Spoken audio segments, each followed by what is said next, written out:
And the only way I think I'd go back on this and change my mind about it would be if one of two things happen. One of which being that DeAndre Ayton gets hurt, maybe he's lost for the season, and definitely knock on wood here, hoping that won't happen and hoping for a healthy year for him and really their entire team. But if that would happen, maybe a combination of he gets hurt and Jackson Hayes gets hurt, or maybe they both underperform, then I guess maybe circle back on it if the price would lower for Walker Kessler, if Danny Ainge is being a bit more workable, if reports come out about a number that he might want and it's a decent number, not anything too absurd, and the Jazz don't circle back and actually sign him to that contract, then maybe I'd come back to it and maybe think about it. But as of right now, I'm definitely not thinking about it. I for one am fine with DeAndre Ayton, Jackson Hayes, and then a combination of Christian Koloko and their front court around them as their front court and center rotation. I'm fine with that. I actually like it and think there's plenty of upside with it, not to mention for a bargain price, whether you're talking about contract, assets given up to get them or retain them. I'm actually very happy with it and what they've been able to do with their center rotation. Again, barring DeAndre Ayton and or Jackson Hayes getting hurt, underperforming, or the entire center rotation not really working out, I wouldn't really have interest in Walker Kessler. I'd rather wait until next summer and see how things go with him.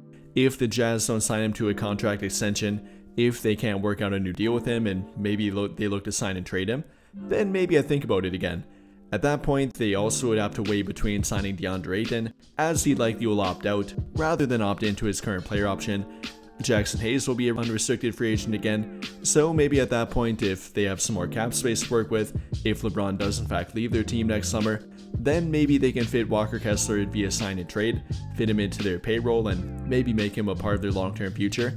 At that point, I would circle back, but not during this season, barring some unforeseen circumstances that make it a more viable option. So, hate to break it to you if you're still holding out hope for a Walker Kessler trade, but I don't think it's gonna happen, I don't think it should happen, and I don't think the Lakers are even interested at this point.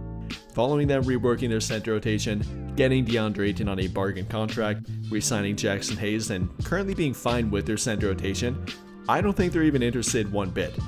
Yes, it might be something to watch next summer, might be something to watch how the situation plays out, and if he doesn't sign a contract with the Utah Jazz, or maybe if he wants a contract that nobody will sign him for, then maybe think about it again at that point. But for right now and for this season, I would simply ignore it. But those are only my thoughts, I'd love to hear your thoughts about it. With this report, do you think the Lakers should circle back and maybe contact the Utah Jazz about him? Maybe try and make a trade again for the 20th time at this point? Or should they completely ignore it and not go about trying to reach out to them? Let me know your thoughts in the comments down below.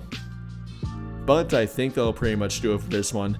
And if you enjoyed the video, then I'll greatly appreciate it if you drop a like, subscribe to the channel if you have not already, and hit that notification bell to never miss out when I upload a video. But as always, thank you for watching and have a great day or night.